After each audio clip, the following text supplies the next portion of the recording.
Deus, no seu grande amor, desde muito tempo, Ele tinha em mente uma mulher muito especial.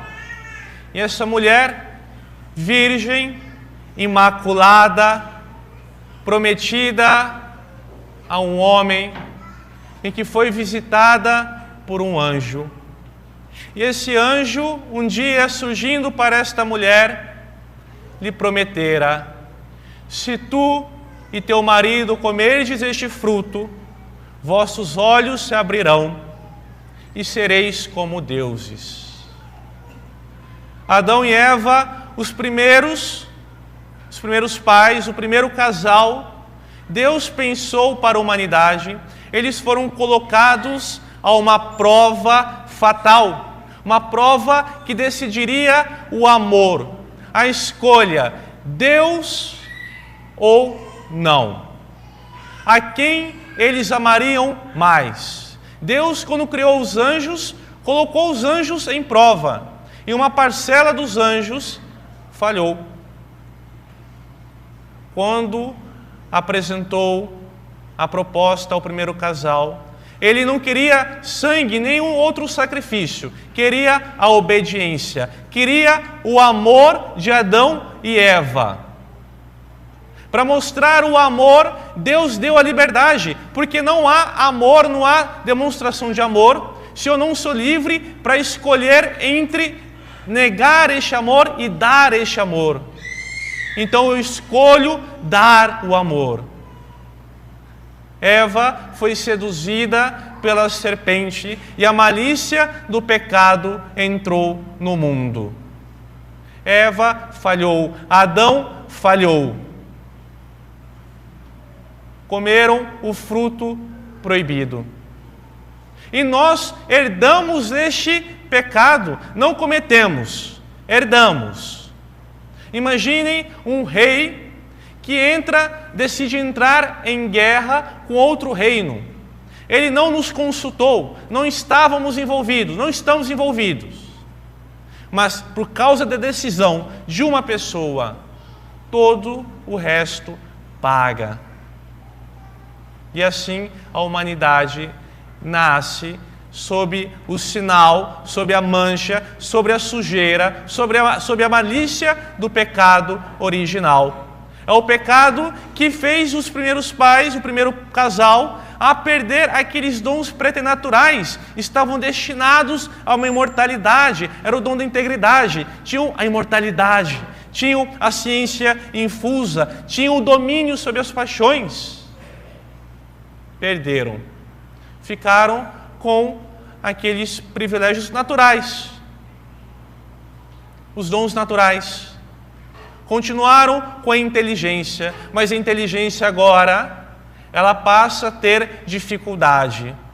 Ela precisa se esforçar, com algum custo, com algum trabalho, ela se esforça para conhecer a verdade. E quantos não a conhecem porque têm os olhos da alma, a inteligência, tampados por uma espécie de uma catarata espiritual, por uma cegueira, porque o pecado causa isso.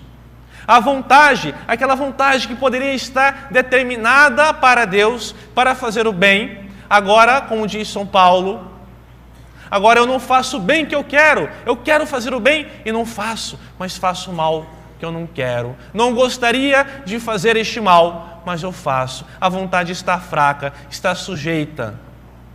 Ela tem que ser exercitada, com muito custo também. Aquela desordem dos sentidos, como os sentidos querem os prazeres, a facilidade, aquilo que apetece, aquilo que é agradável.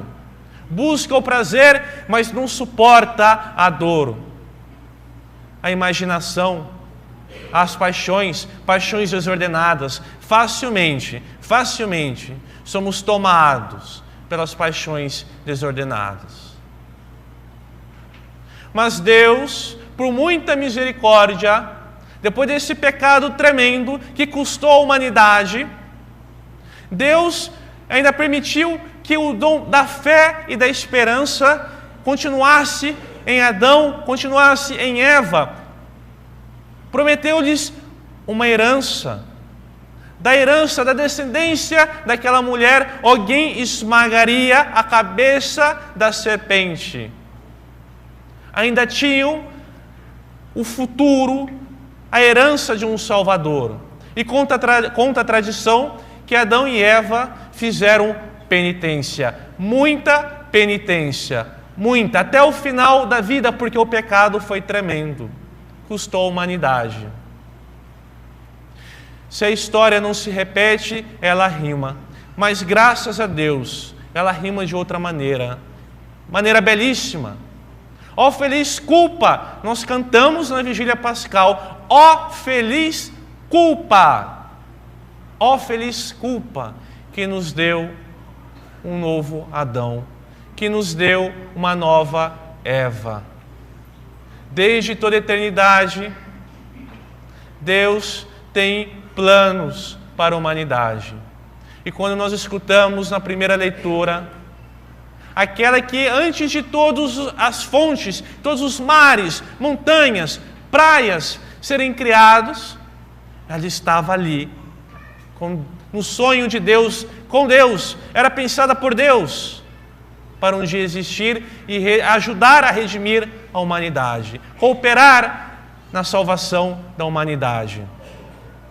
A nova Eva, Nossa Senhora, a Imaculada Conceição. Quando nós celebramos a Imaculada Conceição, é porque no dia em que São Joaquim e Santa Ana se uniram na união conjugal, naquele momento da união conjugal, Deus concedeu a Imaculada Concepção de Nossa Senhora. Ela foi preservada de qualquer mancha, nódoa do pecado. Foi preservada. Ela foi como que vacinada. Em previsão do quê? Em previsão dos méritos de Nosso Senhor que Ele alcançou na cruz. Em previsão da morte redentora de Nosso Senhor, ela foi preservada para ser a mãe de Nosso Senhor. E graças a Deus, obrigado Deus por ter nos dado uma mãe. Quando perguntaram a Santa Teresinha se ela preferia ser Teresinha ou Nossa Senhora, ela diz: eu prefiro ser Teresinha, porque se eu fosse Nossa Senhora, eu não teria uma mãe tão boa como eu tenho. É Nossa Senhora. É Nossa Senhora que esmaga a cabeça da serpente. Como é ultrajante ao demônio ser humilhado por uma criatura. Quando os anjos passaram pela mesma prova, a prova da escolha por Deus ou não, aquela decisão fatal, única, irrepetível, não havia espaço para arrependimento. Era escolha, sim ou não, Deus ou a si mesmo, orgulho. Os escritores espirituais, os teólogos, gostam muito de pensar, a tradição teológica diz que o diabo, Lúcifer, pensando já na encarnação do Verbo, tem que servir a um homem, ele disse: não serve-a, não serve-a, não servirei.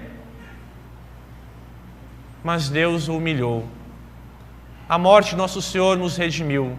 Ele foi humilhado e pisado por uma criatura. Nossa Senhora é aquela cheia das graças. Não há graça dos anjos e dos santos somadas que dê a graça de Nossa Senhora, que é tremenda, que é enorme, imensa. É a Nossa Senhora. Se Deus reuniu todas as águas e chamou de mar, reuniu todas as graças e chamou Maria. É a nossa boa mãe. Celebramos a vitória de Nossa Senhora sobre o diabo. A descendência dela esmagou o diabo e junto com ela, porque ela deu essa humanidade, a carne a Nosso Senhor. E triste e infeliz é aquele que quer o filho ser a mãe. Uma pena. Sofrem porque não tem uma mãe para amar. Peçamos a intercessão dessa boa mãe, essa mãe que não conheceu o pecado, que ela se compadeça de nós, ela, criatura, criação de Deus, que ela tenha também misericórdia de nós e alcance aquelas graças mais necessárias, aquelas que mais precisamos, aquele pecado que nós temos que parar imediatamente, que ela nos alcance de nosso Senhor. Aquilo que ela não tem por natureza, ela alcança pelos seus rogos, pelas suas súplicas. E que filho que não escuta uma mãe como Nossa Senhora. Peçamos o que mais precisamos a Nossa Senhora.